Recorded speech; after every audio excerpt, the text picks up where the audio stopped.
And, in our biblical encouragement, we've been thinking a lot about the theology of finances, and we've talked through many different things. But I thought today it would be appropriate to turn our attention to the greatest treasure. The greatest treasure, the pearl of great price. I hope you know what I'm talking about here. That's Jesus Christ. It's more important than an inheritance for your children and grandchildren. It is more important than a stable portfolio. It's more important than a decent life where your needs are met. And maybe you have more than you need, maybe a vacation home or some nice cars or a good yard. It's more important than your relationships, than your time, than your stuff, than your job. What is preeminent above it all is Christ and Him crucified. The Apostle Paul tells us in 1 Corinthians chapter 2, he says, I decided to know nothing among you except Jesus Christ and Him crucified. That is it.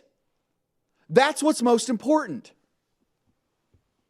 And I would argue this, folks. Jesus, the greatest treasure. If you have Jesus, in the grand scheme of things, it doesn't matter what else you have.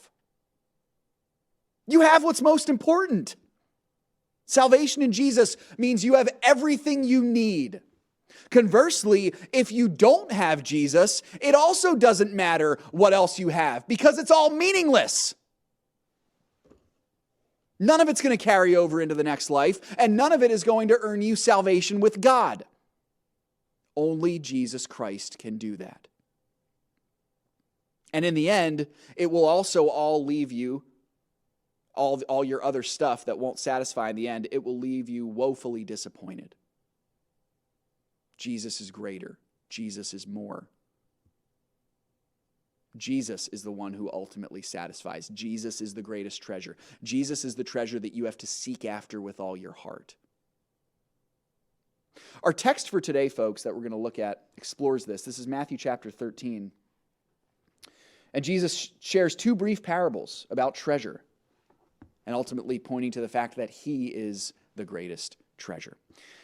To tee us off for that, though, friends, I'd like to read just a brief sentence. It's only one sentence, really. It's from Dan's book. Dan Celia wrote this, The Fear of Money, several years ago. It's an excellent book.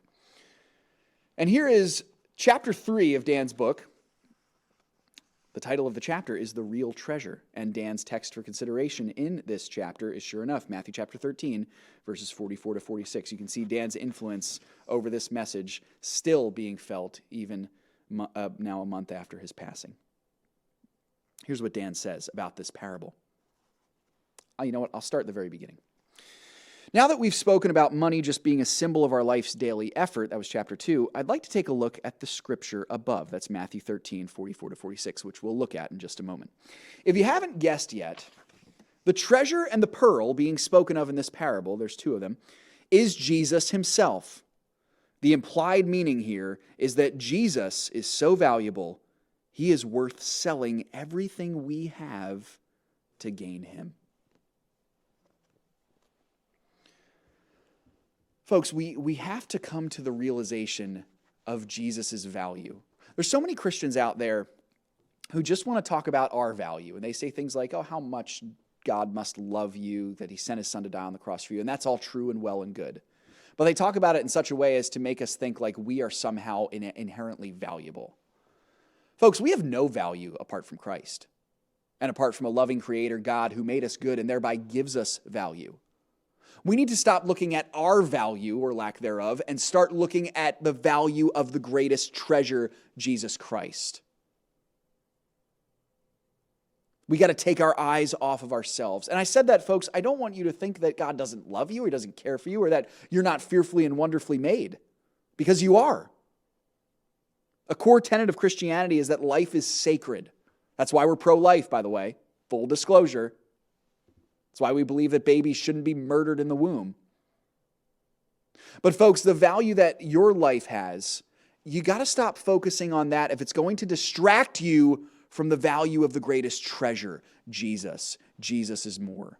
Jesus is more valuable.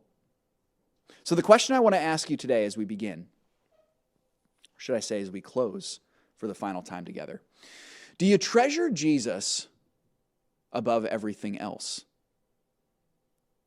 Do you value Jesus more than anything else? Are you willing, if push came to shove and you had to choose between Jesus and something else, would you choose Jesus? I'll say it probably would be easy for me to choose Jesus if it was Jesus and, I don't know, like a t-shirt that I owned. Might be easy to choose Jesus if it was Jesus versus my car. I like my truck a lot, but I think I'd choose Jesus. But would I choose Jesus if it was Jesus over my family? If it was Jesus over my relationships?